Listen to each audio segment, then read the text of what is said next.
In 2040, NASA planned to release a submarine heading for Saturn's second largest moon, Titan. Titan is the only moon to have a dense atmosphere in the solar system. It is almost half the size of Earth, and the surface temperature is minus 179 degrees Celsius.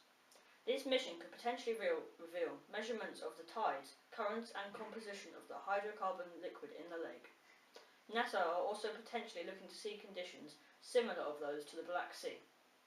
The sub could also shed light on how the lake was formed. This includes the possibility of it being an asteroid crater. This project could reveal information about the origin of life and or even if there is any anywhere else. But as the end of the decade approaches, Earth gets lower and lower on the horizon, making it more difficult to send data directly. So the submission has been targeted for 2040, the next point when the direct mode becomes possible. As it is Science Week here at County High School, we have interviewed a science teacher to see what he thought.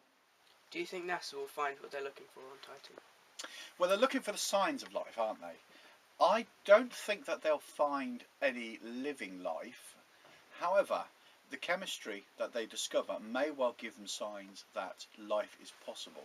We know already out there in the universe some of the basic chemistry that leads to life does exist. They found amino acids, they found some of the conditions such as liquid water.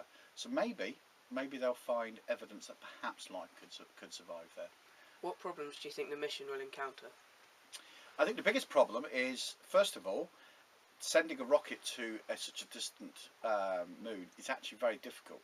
So if they're going to land on the surface to take samples, then they have to make sure that it gets into the planet's orbit correctly.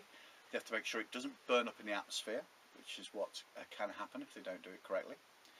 And then they need to make sure they can land safely on the surface and have all of their equipment working. I think the challenges they have will be technical. Do you think the mission is a step forward to finding life on other planets or moons outside of our solar system? Absolutely, absolutely. I think that the chemistry that they discover there will tell us what sort of conditions are necessary for life, whether those conditions are likely to exist on other planets, and if the answer is no, that is still a very important answer. Do you think that human technology will be advanced enough during the next few decades to successfully complete a mission like this? I think definitely. They've already sent probes out that far, and they got it to land softly on the surface using a parachute. So I think the technology is there. There'll be hard work, but I'm very confident that NASA has the know-how to do it. To what extent do you think NASA will go to complete the mission or find more information about our solar system? I think that NASA has long-term plans. I think this is just one of many projects that they're looking at to go out and look for life. Money is always a problem. They keep on having their budget cut. But I think that with the new projects that come in, for example, looking to send possibly people to Mars with the help of private companies, I think that's very important. And also I think that spacecraft technology is getting better and better. We'll get a replacement hopefully for the space shuttle soon.